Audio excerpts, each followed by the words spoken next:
Hey, it's Eric. And Lex. And you're listening to the Cutting Room Floor podcast. It's a weekly conversation devoted to diving deeper into the messages that were preached right here in our church on Sunday morning. In an authentic space to Selah as we allow the Word of God to work into our everyday lives. So hey, thank you so much for taking the time to tune in. Why don't you make sure to subscribe so that you don't miss a thing about what's happening on the Cutting Room Floor podcast. So let's lean in and listen to today's conversation. Hey, super excited to have my friend, my sister. What if I brought that energy? My idol. My husband's sister. my daughter's aunt. My mother-in-law's daughter. My brother-in-law's sister. My brother-in-law's cousin. Just keep going. I need to collect it. Are you good? Okay. Are we rolling? All right. I've never done this part before. I'm kind of nervous. Well, hello. Good morning. Welcome to the Cutting Room Floor podcast.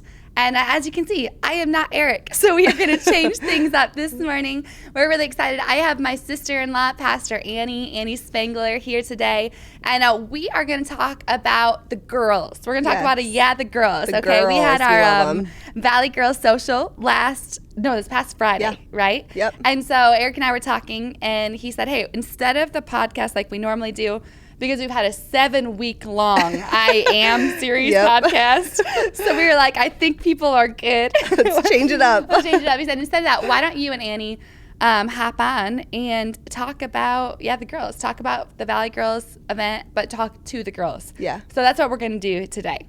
So we had our 5th Valley Girls Social gathering on Friday, right? Was it our 5th one? Yep, 5th one. And from the beginning, this is something that Annie and I have done together. So we kind of just started the Valley Girls Social nights, and we weren't sure if anybody was going to come, honestly. We weren't sure if we wanted to go. We were just like, maybe we'll see what happens. So we had our first night, and it was good. And we both, we did a 2-message situation. Annie did one message, and I did another one.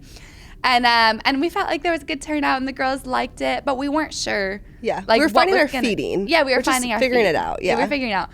And then we had another one, and it went good. And then we had another one, and I think you were newly pregnant, so I had been able to preach. And then finally, you weren't pregnant and you weren't postpartum. Yep. And on Friday night, you were able to bring the word. And so would love to hear just how you felt about it. Yeah. How you feel about the girls, how you feel about what God's doing in Valley Girls Socials. And then we're going to have an honest conversation about what it's like to us to be women in leadership, and just kind of talk about that a little bit. But first, I want to get started with how you felt about Friday night. I thought it was awesome. It was, we had over, I think the final number, I need to double check, was 603 women that registered to come. I don't know what the final number was that actually showed, but I'm that's just incredible to have that many women in a room. And I think every time we've gathered with Valley Girls, I'm always reminded of just how special it is. I love, there was one moment in worship where there was a moment of praise where everyone was lift up your shout of praise.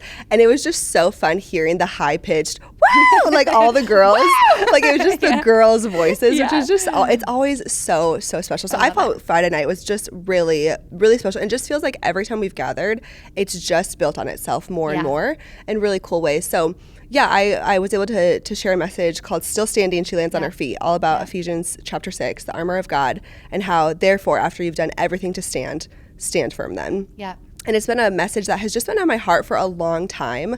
But I was really excited to have a chance to just outwork it for our girls. Yeah. And just, help them. We all face battles. We all face things in life, small things, big things, daily things, whatever, that can just at times make it feel like it's hard to stand, or just you can feel like you're just wobbly or weary or whatever. So I just wanted to just honestly, as I was thinking about the message, the one word that was on my mind was the word edify. I just want to edify the girls. I want to charge them up. I want to help them to see the Lord, see his character, see his nature, see his goodness, see what the word says, and just be charged up and ready to keep standing in the fight. So praise the Lord. I feel like that was accomplished. I feel like I had, I think it happened. I had a lot of great conversations with some girls afterwards that the Lord like really encouraged their heart For sure. throughout the night, which is great. So it was beautiful. And then what I really liked too is I had some conversations with people who they have a friend or a daughter or a sister who they are in a really big battle, and as the friend, they felt like they were able to like get some tools that how do I help my friend keep in the fight. So I thought that was really special. So it's just so fun to see what the Lord does. It was so fun. good. And I loved going through the armor of God, because sometimes it's the things that we feel like, oh, that's cheesy, or oh, that's talked about, or oh, that's over. Like it's like sometimes it's those things that actually really make a difference. Like can be so powerful for us. And so like for the girls in the room, like, hey, we can't forget that we have to put on the armor of God. The armor of God. And so I think that going through, like, I know at first you were like, I don't think I'm going to go that direction. Yeah. But I'm so glad that you did, because I think that you were able to draw such great like depth of understanding about each different piece of the armor of God that like helped it to come alive. Yeah. Rather than just be like, oh, Ephesians 6, like put your put your armor on. But like, what is the armor? What does that mean? What is it? Yeah, like, what does it mean? How do I stand? Because I'm gonna face things in life, and how do I actually live a life where I'm standing like in the Lord? Yeah. I thought that was so good. So I loved it. And it seems like God's doing something special. Like we shared that we're going to launch a conference in next year, which 2025, which the girls were excited about. Yeah. And it just seems kind of crazy because it all just started like as like a seed of like all right, let's see what happens. Yeah. So I think that's still kind of like how we are. We're like, let's see what happens. Like we showed up on Friday. We're like, we're feeling nervous. I was so nervous. Like, how are there so many girls coming? But it's so beautiful. So no, it'll be fun. I'm really excited for the conference too. Yeah, and like, what's going to happen right now? My phone is like going insane in here. Hold on. Oh, I'm just gonna. I don't have a case on it right now. I'm just gonna slide it right here. I don't have a case. Awesome. I'm like living on the edge. My case broke, which is not good. Like no, that's not good. Not for you. Person that needs like the OtterBox, like the life-proof case. You like do. I need you it. Actually do. So I'm like actually like I need to like buy one right now. So anyway, it's gonna be fine over there. Yep. All right. So let's jump into the conversation. Yeah. Want to have an honest conversation about women in leadership. Yeah.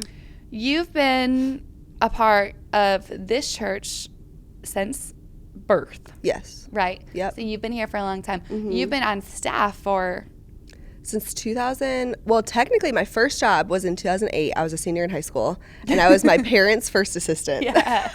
That's fantastic. But then I actually like came on after graduating college in 2012, and then have been on and off depending on like schooling and stuff. But since 2012. You've had a bunch of different roles. Yeah. You're currently on the lead team, which some would call like an executive team. You've been in youth ministry. Mm-hmm. You've been in communications. Yep. You went and got your master's. Mm-hmm. Now you're doing discipleship and events. Like you've kind of just like done anything that's come your way, and you've done it really well.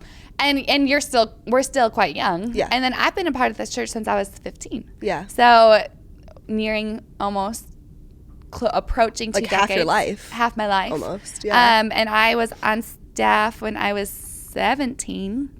I worked in the basement, fulfilling your parents' basics with Beth orders. No, at that point it was Jeff and Beth Jones Ministries. Yeah. So I fielded the phone calls and I fulfilled their orders, and I worked in the like basement downstairs.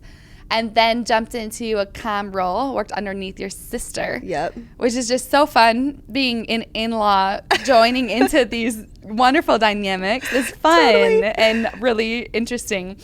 And then I think I was just really mostly in comm for a while. And then we went to school and then came back and obviously then transitioned to church. So women in leadership. Yeah. It's unique. It is. And our church, thankfully, has really supported women pastors, women in leadership. And I think that's a beautiful thing. But I don't think that that's the norm. Yeah. You know, I still to this day get, after so many years of your mom paving the way of pastoring and preaching, I still to this day will get emails of, hey, like I liked your message. You know, the most recent one is, I liked your message. You had good vibes to it. But I just don't know if you know that you're not allowed to preach. Wow. Yeah. So like, you know, there's and you preach and you teach, and I preach and I teach. And I just think that when it comes to women in leadership at a young age in the church setting, it can have unique challenges. Yeah, for sure. And we're going to share from our experience, but hopefully I know there's so many people who are women who are working, leading in the marketplace. Your start. Like I have a good friend who has her own photography business. I have a good friend who just took on a leading job of managing a team in a nonprofit in the town. Like I have a good friend who her and her husband build homes, and she's like the lead designer. So there's so many women that I know that church isn't your context. Yeah. But I hope that you'll still be able to apply it, because I think it's the same tensions that we face. Totally. And I think women in the home, like when you're home, you're raising your babies, maybe you're homeschooling, like whatever you're doing, you're leading. Yeah, for sure. I mean, leading kids in your home, I don't know if there's a harder job chaos, than leading the little disciples that need to be formed that God has given you all day long. So like wherever you find yourself as a woman, I hope that you'll be able to relate with this. I hope you'll feel encouraged by it. Maybe if anything, you'll just feel seen by it. I don't think we'll have all like the answers, obviously, but maybe if we can just open up and share our hearts for the girls, I pray that you'll feel seen, encouraged, head lifted, like just ready to keep doing whatever God's put in your hand. Because all of us have something that God's put in our hands to lead, and so we want to do it to the best of our ability. But I think there are unique challenges. And so a few things that I want to cover today that I hope will help us is, as women in leadership, how do we deal with insecurities? That's one. Another one I want to talk about is, how do we deal with lies that the enemy has kind of spoken over our lives that maybe we've believed? And what do we do when we realize that, oh, I've believed this lie, and now I need to have God's help to overcome it? How do we learn to be ourselves in leading? I think that's unique. I think that's a unique thing for a woman, because I think that we are feelers. We carry things. Like we want to be known. We want to be loved. And I think that for Eric, it might be a lot easier for him to just be himself. It's a bit more challenging for me. I think it's more challenging for all the women that I know. And then what do you do with failure? When I was praying for this morning, those were the thoughts. Like, what do we do with failure? What do we do with insecurities? What do we do with lies? And then one more thing, if we can try to remember, is how do we build a culture of celebration rather than competition? Like how have we made room for two really strong female leaders that are really different, have really different giftings and personalities, but like how do you do that? Maybe on your teams, maybe in your friendship group, not like how do you, like that's a real thing to be intentional about. So what do you want to talk about first? Oh man, so many things. Maybe insecurity. Like how do you not live in insecurity? Like I think that is a huge one that so many girls find themselves in. And like living from a place, or like leading from a place of insecurity is so detrimental, because it hurts you. It hurts the people you're leading. It definitely doesn't get the best out of anybody. No. So I think, insecurity, is one. Cute. It's not cute. It's not cute. No.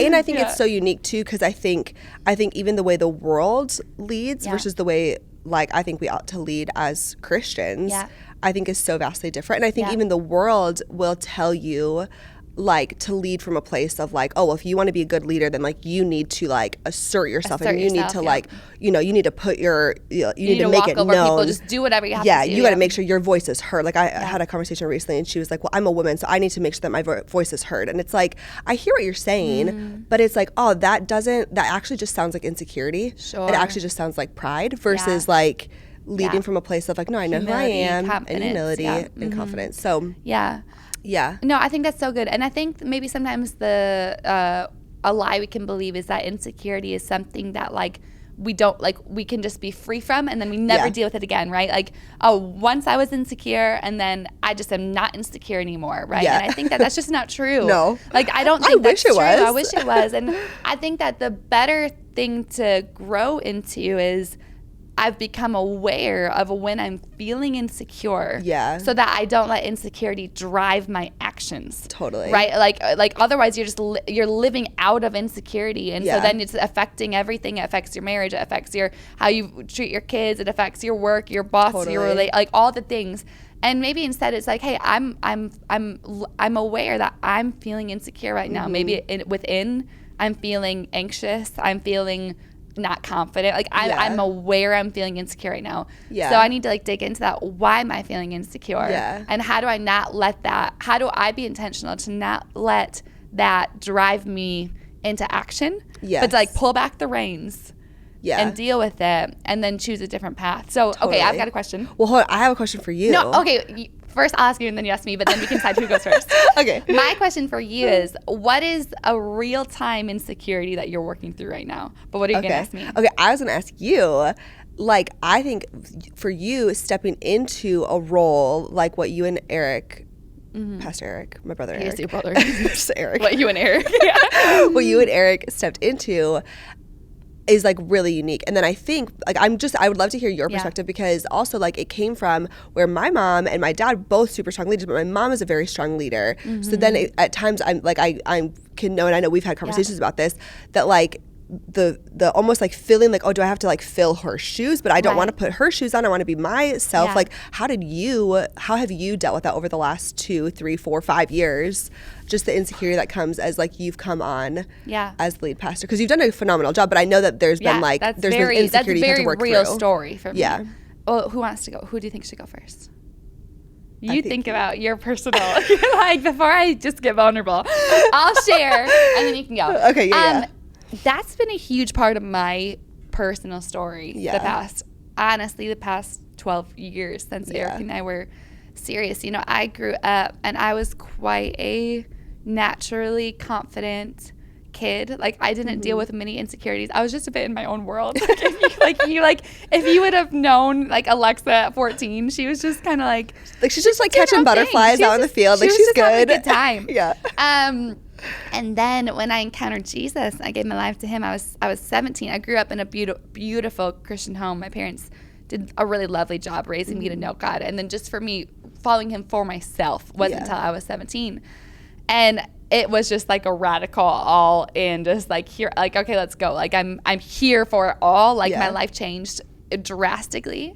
And I got saved at our youth group in Fuego at the time. And so I was like immersed in this new world of loving God. So that was one, and that was beautiful. But then eventually when I met Eric and we started dating, I was immersed in this new world for me called a local church, but like not just like, oh, this is where I serve. I was immersed like really deeply into like, no, this is like my family's church. Right, yeah. And these are my sisters, and there's in-laws, and my parents are the pastors, and now people are looking at me thinking that I'm like, I'm just like a 17-year-old girl, right? And I just like this boy, like I just like him, like we're dating, like I love him. So there was like a vast awakening to that different reality. I'm like, okay, and that reality caused me to feel really insecure. So there were moments. There were probably years of my life, I want to say probably 7 years of my life, where I just felt so insecure about everything. Wow. And I think it was only the enemy, because that's not who I am naturally. Yeah, you're not bent that way. I'm not bent that way. Yeah. And so I think it was just 100% the enemy being thrown into this context of like, you're not enough. Like, I mean, there was a time where I was like, I have brown hair, and you and Megan and Kelsey and your mom have blonde hair. I mean, that like these are like real things where it's like, oh, I'll never be able to speak like them. I'll never be able to. I'm not as athletic. I mean, like very real things. You're like, those are so silly. I know they're so silly, but like they were real for me, and they really caused me to pull back. I mean, like I just felt like, I don't know. I just felt like I wasn't enough. I felt like maybe just like who I was as me wasn't gonna like quite make the cut. Does that make sense? Yep. Well, all at the same time, I was like riding a parallel journey, because I was growing in the Lord so much. Like he was doing, I look back and like he was like a sponge, like it was as if he knew, because he did. He knew this season, and he knew all the things he had to get in me and my heart. So like at the same time, I was like growing in the Lord so much, like reading my Bible for like hours a day, like soaking in the word, just like changing. Like I was being transformed. But then still there was this other side of me that was learning this church life, maybe people being weird, people putting people on pedestals. And like that felt really strange to me. I really struggled with it. but at the same time I was really growing in the Lord. So I was like, it was this weird brew of like insecurity. And then we went away to school, and I felt like God was able to kind of set me free of like, hey, I want you to like make peace with yourself. Like who you are in me is enough. Yeah. And I think if you don't kind of make peace with who you are and who you're not, that internal wrestle is just gonna, it will destroy you. Like I would never, like if I didn't make peace with myself, if I just kept being like, I have to be like Annie, or I have to be like Beth, or I have to be X, Y, and Z for the church to embrace me, right? I didn't grow up here. If I have to be X, Y, and Z for the church to embrace me, then I'm going to just crumble into a ball. And I'll never preach. And I'll never get up and do anything. I'll never put myself out there. But like, I can't, there's this verse in Hebrews 10:39 that for me has been like a calling verse, talking about how the Lord doesn't let us shrink back. Like shrink, this idea, like it actually doesn't please God when we shrink back. We're not those who are shrink back and are destroyed. And I think for me, I've had to just decide, like, I'm not gonna be somebody who shrinks back and is destroyed. Like, I have to believe that God's called me. I have to believe that that's enough. And there's gonna be insecurity that rises up, but I have to remember I've made peace with who God's called me to be. And I can't be anybody but myself, because otherwise that's exhausting. And sometimes being myself, I'm like, oh, that's like, I just said something so stupid or so silly. Or like, am I a good leader? I don't know.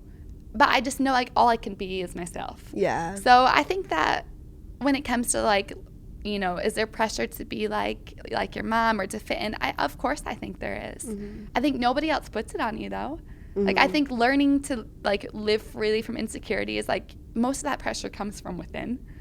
I don't think anybody is thinking, oh, I want Alexa to be like Beth, or I want Alexa to be like Annie. All these things that I felt. Nobody's thinking that. I'm thinking that. And that's what's causing me to shrink back. But, like, maybe the great realization is nobody's actually thinking of you at all.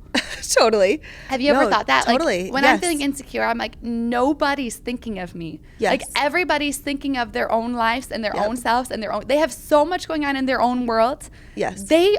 Nobody's thinking of me. So like, nobody cares as much as they think they do. People think about me. Nobody's thinking about me. So like, live your life. No, we this is like a real time thing. I work with a lot of high school. Obviously, you know this. Work with a lot of high school girls, and I like remind them all the time. I'm like, girls, like, you think about you way more than anyone else. Anybody else?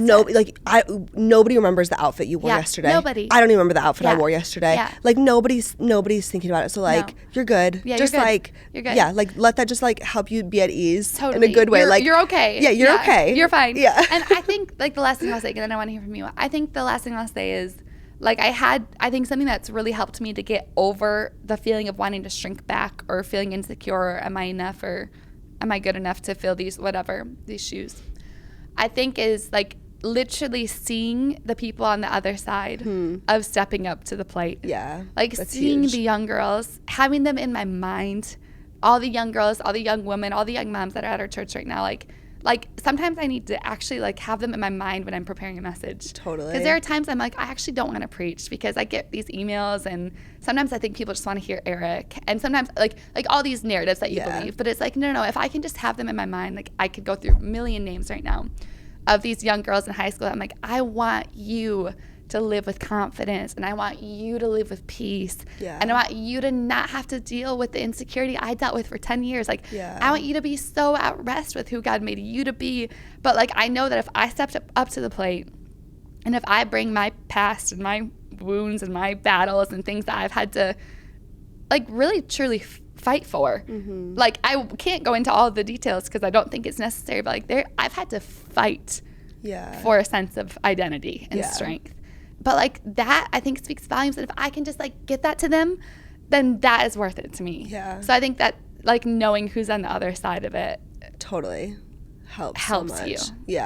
Well, I'm so glad that you did. Like, I know obviously it's been a journey to like get to that place, even in your own heart. But I'm so glad you did, because man, if Alexa Jones wasn't who Alexa Jones is, we like our church would be missing a lot. Like, I don't want to cry about it, but like we would, like if we didn't have you and who you are and your personality, not like anybody else's personality, but you and your funniness and your quirks and your like your strength and like the way that you see the world, excuse me, the way you see the world, the way you view the world, like it just, you bring so much that like if insecurity would have knocked you out 10 years ago, then our church wouldn't be what it is. Eric wouldn't be who he is, even as a man and as a leader.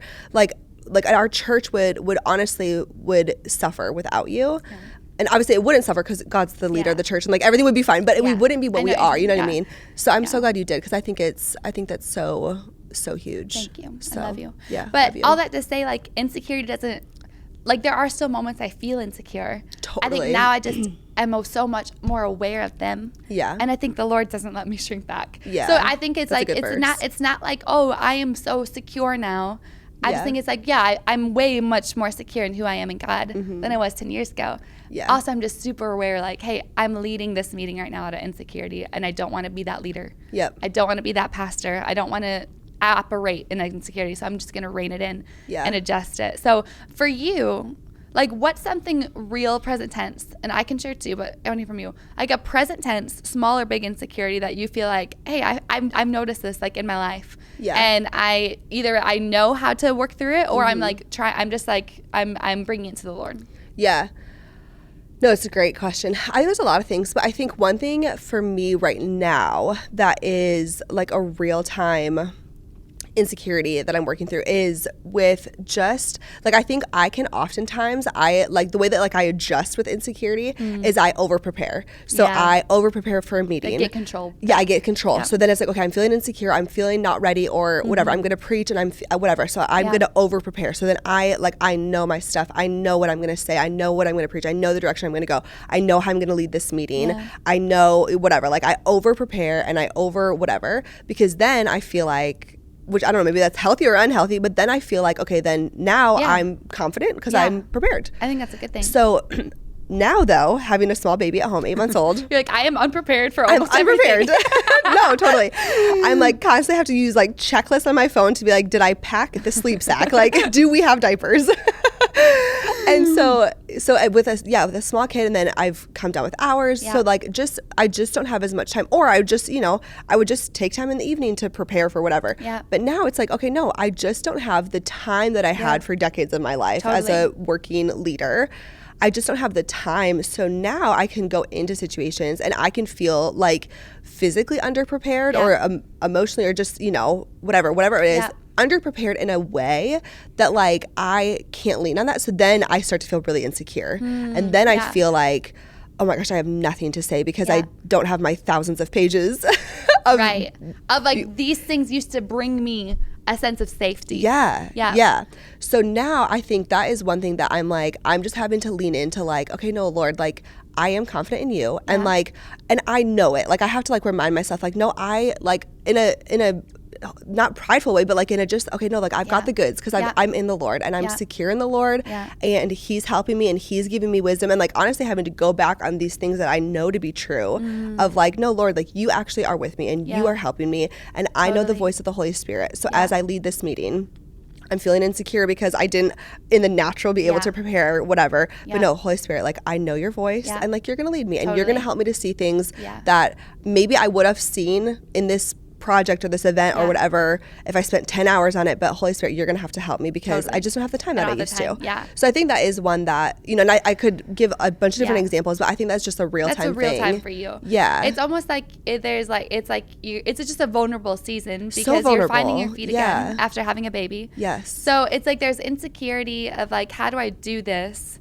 But also more than that, there's probably just vulnerability of like adjusting to this new reality of like my work and what I bring and my leadership is going to be different because I have a kid now. Yeah. And for a while you weren't sleeping. Yeah. So like there's you were not able to live how you used to or lead how you used to, and there's just probably vulnerability in that. No, totally. But not bad vulnerability. It's just like it's a reality. It's a reality. Yeah. And then even wondering, do other people think that I'm a terrible leader? Like that's like been a real thing of like, because I'm not able to give what I used to give. So What do they think about me? Yeah, like do they think I'm unprepared? Yeah, motherhood has made her a worse leader. Motherhood has she's just not as strong as she used to be. She doesn't she say might not things be able to be here for much longer. Yeah, she doesn't say things as clearly as she once did. Yeah. It must be, because she can't handle motherhood. Which then that is That's like so a whole nother interesting. layer of Yeah. like insecurity. Yeah. Because then you're like, but I want to be a good mom and I want to be a good leader. So it's just Which is it's interesting. weird. Like yeah. I find it interesting that like the things we think other people are thinking about ourselves are often the questions we're actually asking of ourselves. Yeah. Right? Like, yeah, totally. Like, and I think those are normal questions. Like I've felt that before. Yeah. But oftentimes, like it's not other people at the table I'm sitting at asking that. Like I'm wondering that. Like, Yeah.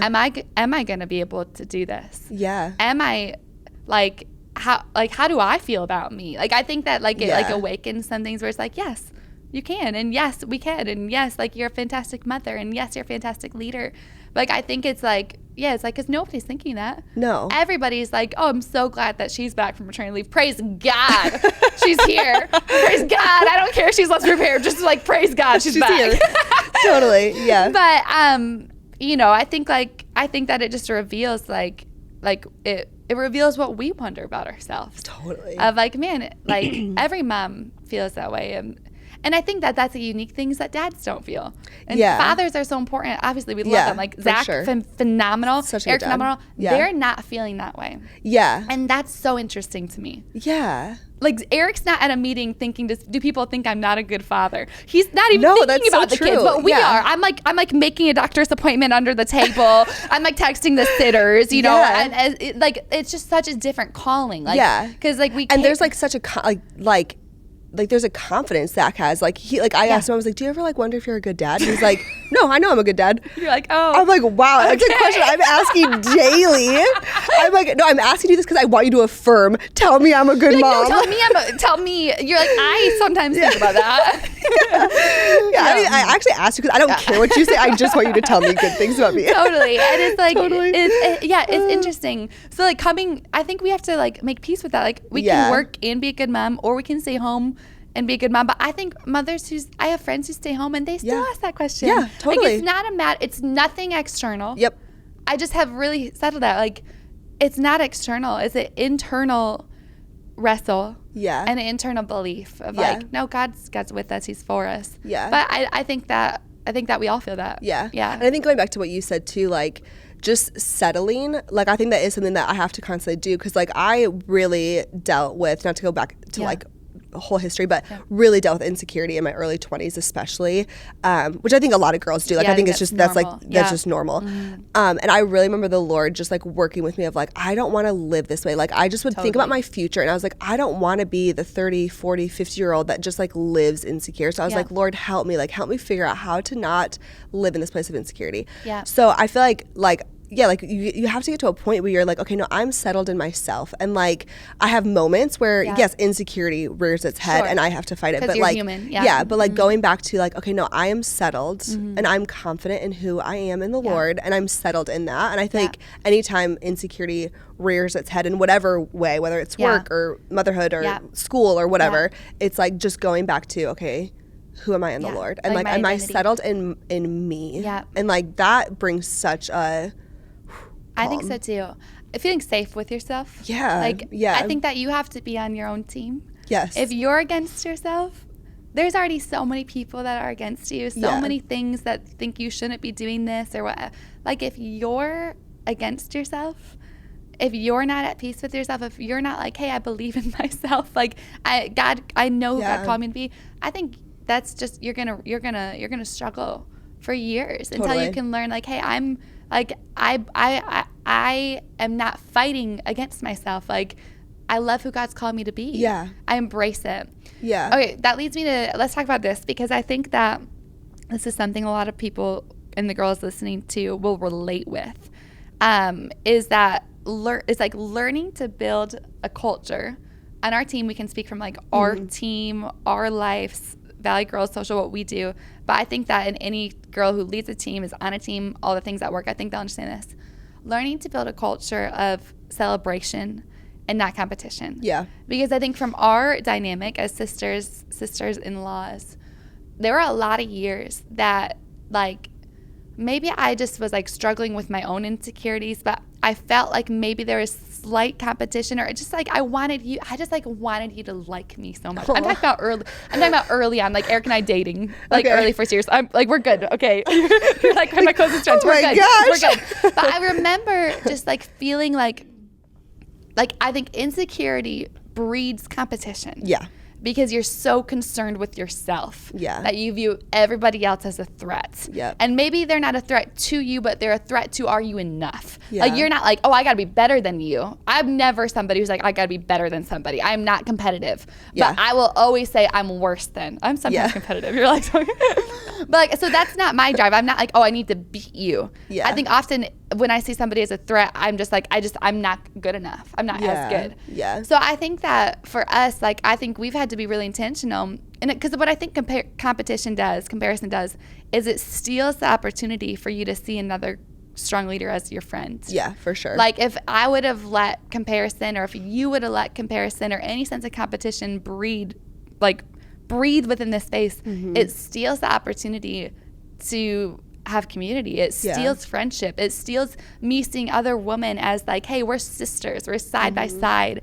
Because you can't view your competition as your community. Like, those are two very different things. So let's talk about that a little bit. Yeah. Like, how do we intentionally create a culture of celebration that combats competition? Yeah. Maybe personally, like in our own worlds, but also like on our teams and in Valley Girls. Like, what do you think about that? Yeah.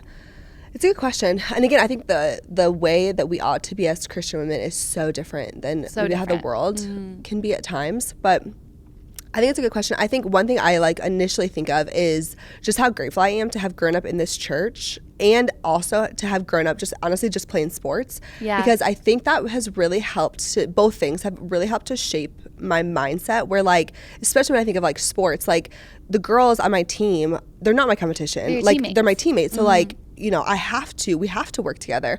I have to, like, you have to be really good at your job. Right. I need you to be really good at what you're, quote unquote, called to do as the setter or the hitter or whatever. And when you're really good, then that makes all of us really good. That makes me better. That makes me step up to the plate and be better at my calling. Like, so I feel like that has helped to shape my worldview when it comes to like other women.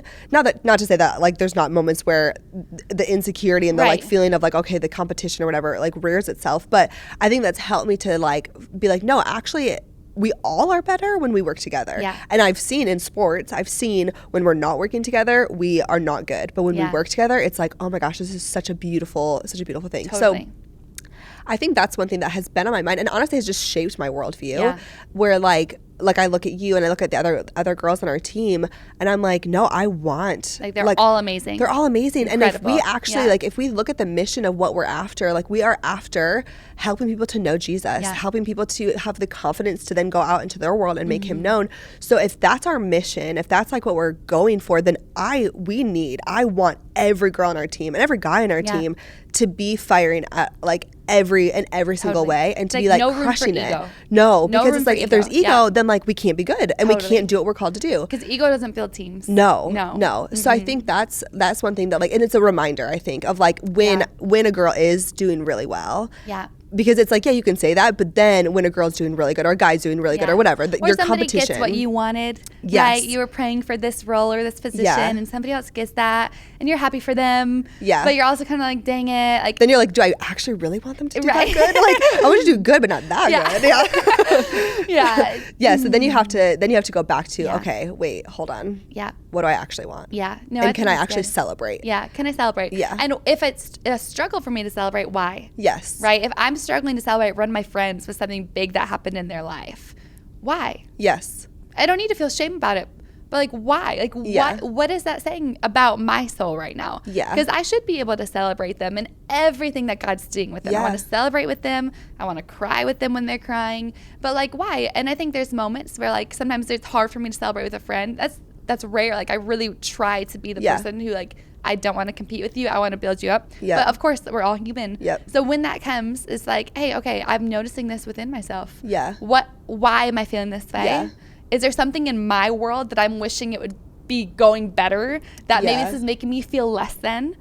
Like I think digging into some of those feelings. Yeah. But what have you found has like helped when those moments come? Like what helps you to like in a way like snap out of it? Yeah. I think talking with a friend, like not the friend. Yeah.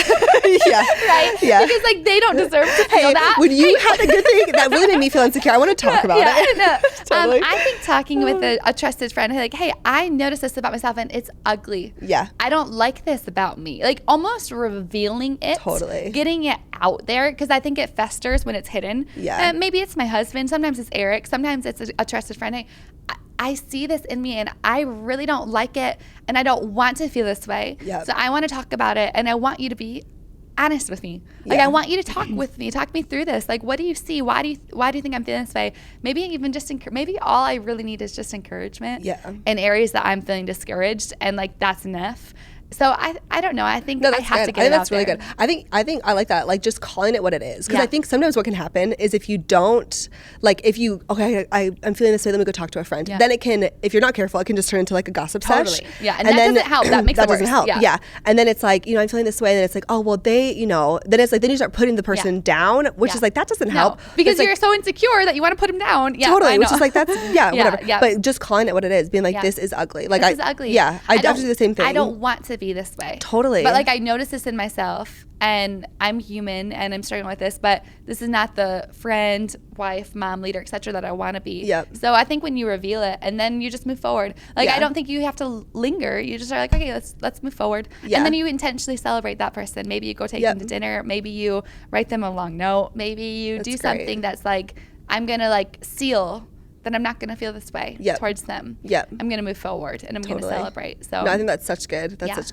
good thoughts. Yeah. I think, calling it what it is and then be intentional. If like, okay, if I'm feeling insecure that they got that, okay, I'm going to intentionally send them flowers because my flesh might not want to, but I want to be the kind of person that always celebrates. So I'm going to celebrate and like I'm going to. Who I really am wants to. Yes. Yeah. Yes. And I want to be that girl. Yep. So bad that I'm going to make decisions out of who I know I actually am. Yep. I'm going to let that like drive my choices. Yeah. So good. I love that. Yeah, that's a great thought. Okay, I think we'll have to wrap up with this. Okay. And I think this is really important. I think this is probably the biggest one to hit on. As a woman in leadership, you've got so many plates spinning. You're thinking about your role. You're thinking about your project you're wrapping up. You're thinking about the board that you're on. I have a friend who's on some boards.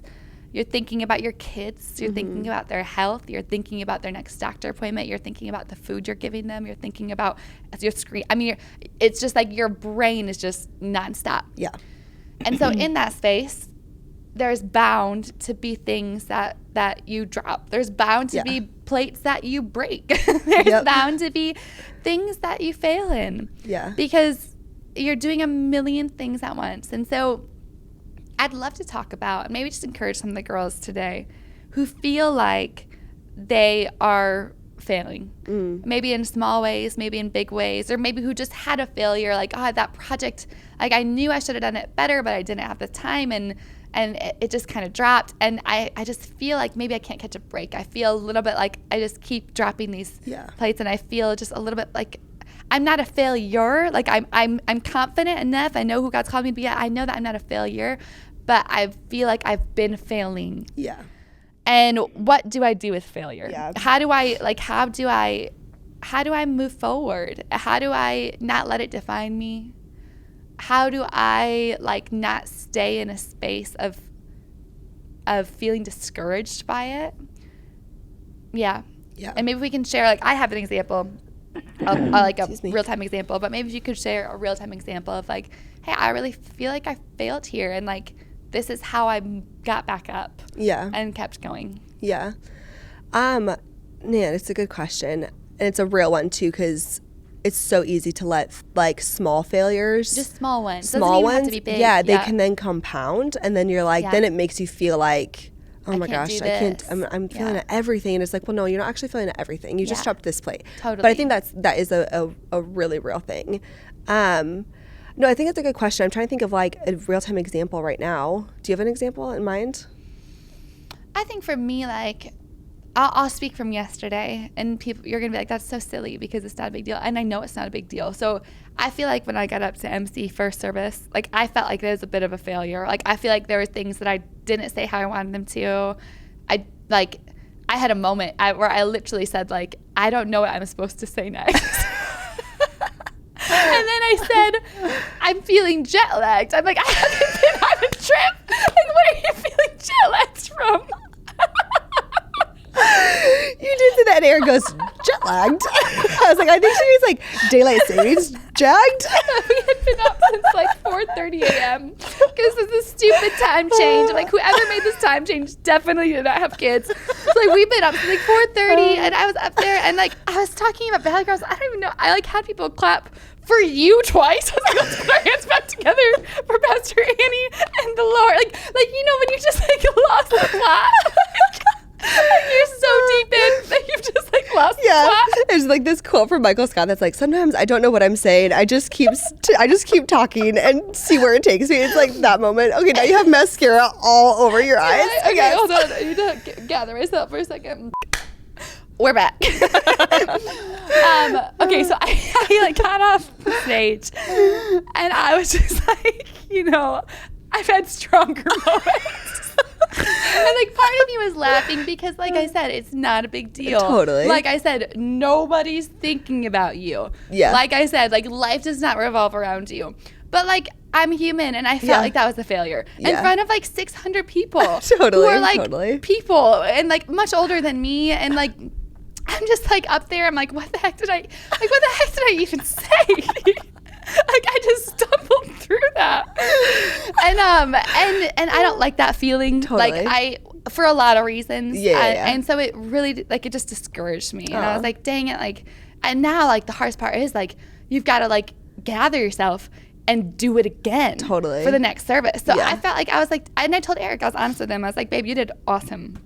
That was a great word. I said, I just need a moment because like I need to like remember words for a bit, and like I need to gather myself. So I took time in between service, and like all you want to do is just like not get back up there again. Totally. Like I just am like, just it's not a big deal. Under a Nobody blanket. cares. Yeah. Like it's all good, but like I don't want to like get back up in front of 600 more people, 500 more, whatever, and like redo this again. Totally. But like you have no choice. So it's like, okay, Lord, help me to like not just live in this failure. Like I'm gonna just like, we're just gonna give it another go. I rearranged my thoughts.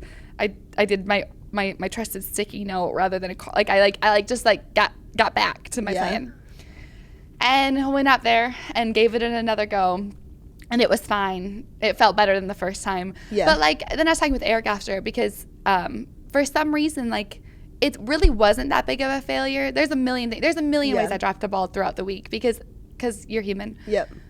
But for me, it like leaned into a bigger narrative of like I feel like there can be so much to prove as a woman in pastoral ministry that I feel like some pressure I put on myself is like Eric can have moments like that and people still respect him. Yeah. But I feel like I don't have as much margin for error. Right. And whether that's true or not, that's a lie that that's a narrative. I don't even know if it's a lie because part of me feels like maybe it's true. No, I felt that too. Yeah. So like, so that's a narrative that I believe. So when I get up there and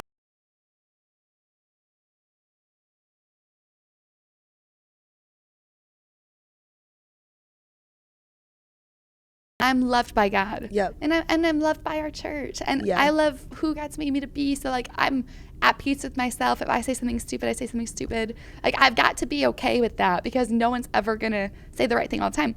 But I think that because there's this natural maybe respect or ability to hear from Eric, I feel like if I don't bring something of substance every single time, then people aren't going to be able to listen to what I have to say. Yeah. And so I think that like there's something going on there much deeper than the failure. Yeah. Which is what I want girls to start understand is like sometimes when we have these moments of dropping the ball, they can feel like turmoil within, and it's not because of the ball dropped. Totally. It's not. Yeah. Like it's not because of the moment. It's because of maybe what I believe about that moment to say about me. Yeah. What I believe about myself. And like that I don't want to live that way. Like, okay, you know, Eric and I talked through it. And I was just like, Lord, help me to not feel that, like that pressure I can't feel that pressure and enjoy what I do. And life is supposed to, like, I want to enjoy what we do. I want to enjoy pastoring. We've got a lot of years ahead of us. I can't be so hard on myself, when I make a mistake like that. And so I think for the girls, like, and the women that are at our church, I want, if you're here today and you feel like you're like making mistakes, you feel like you're failing, like there's probably more going on underneath the surface than that moment of failure. Yeah. Because the moment of failure is all good. Nobody's thinking about it. You're great. Get back up, right? Try again. But it's how you see yourself, I think. That's the bigger thing that needs to be brought to the Lord and worked on. Yeah. No, that's so good. As you were talking, it just made me think of the verse of like that his mercies are new every morning. Yeah. And it's like we know that of the Lord, but sometimes we don't give ourselves the mercy of like, no, okay, every day it's okay. And like I dropped it or I failed, but like there's another day, and like let me work out with like what's the root. Let me work through that. Let me see what it is. Whether it's a deep-seated like failure that like is connected to something, or it's just a small failure that's like no, okay, like I gotta give myself grace. I gotta give myself mercy every day. I gotta get back up because if I don't, then like that's not a win in life. No. Like that's I think that's huge. Yeah, that's really good. Yeah. Well, I thought you actually did a really great job yesterday, but I know the feel. I don't want to like discount the feelings you had. Honestly, your offering word was so good. Hey, we brought it back. You brought it back. That was a win. we gathered ourselves. That was a win. We gathered ourselves. No, that was really good. Yeah. So what do you do? Maybe just even like small failures of like, I felt like I dropped that ball. And now I'm like, dang it, like I know I should have done that, but I didn't. And now I'm feeling like, okay, how do I like gather myself and move forward? Yeah. Well, okay, for me, I think failure, big or small, like I really take that on. You struggle. Like I really, like if I feel like I've let my bosses down, which now is you and Eric, or I let my husband down or whatever, like if I feel like I've let people down, like I really struggle with that. I think a lot of people do, but like it's like I really internalize it, and it's like I can sometimes make it where it's like it's not even just the small thing. It's like I am now a failure. It's like blown up. It's blown up, And so I think I've had to, like with the Lord's help, a lot really had to settle the like what I do is not who I am. Totally. And just because I dropped the ball or I didn't have it, it wasn't like, the best ever. That like, that's okay. And that like, that is not who I am. Like, that's not a reflection of me. You. No. And like, I still want to, like, I want to succeed. Like for me, success is like a mark of like, like I want, like success I like need it.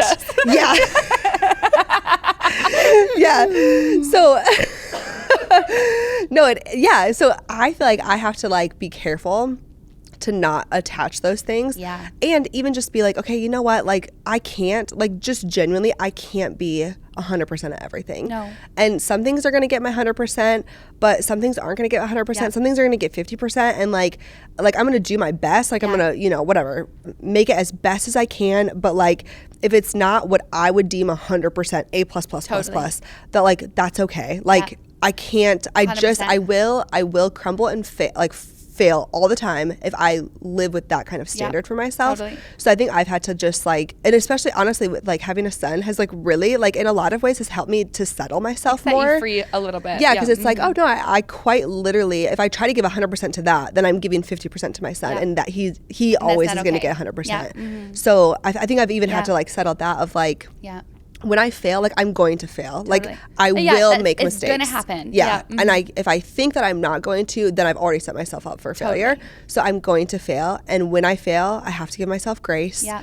And I have to keep, doing my very best. Yeah, but I can't be afraid of it. And it's not connected to who I am as a child of God, as a woman of God. Yeah. It's not connected to that. It can't be. Yeah. No, it can't be. Yeah. Yeah. And I think that's so good. And I think it helps you to just be able to get back up and realize like, hey, I can do what I can do, like what's within my control. I'm going to give my best at. Yep. I can give my best to this amount of things throughout the week.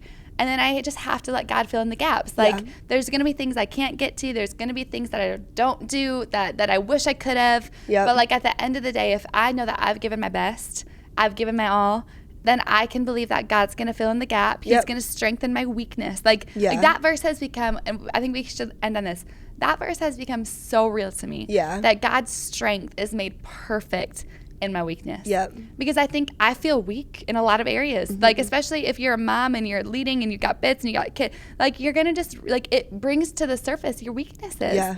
But I think the great thing is that God doesn't ask us to strengthen our weaknesses. Yeah. He says, my strength will be made perfect in your weakness. Yeah. Amen. So whatever area, girls, today that you're feeling weak, if you're feeling like, hey, I'm feeling weak in my time management, I'm feeling weak as a mother, I'm feeling weak trying to make sure my kids are doing all the things, I'm feeling weak trying to figure out our schedule, I'm feeling weak at work, I'm feeling like there's areas of my job that I'm not able to get to like I want to, I'm feeling weak in my marriage. Maybe some of you are feeling weak in your marriage. It's a hard season. I'd encourage you, ask the Lord to make his strength perfect in your weakness, because his perfect strength is so much better than our gritting our teeth and trying to close our hands and control everything. My phone is going off. I love you guys. Have a fantastic day. Be blessed. Bye-bye.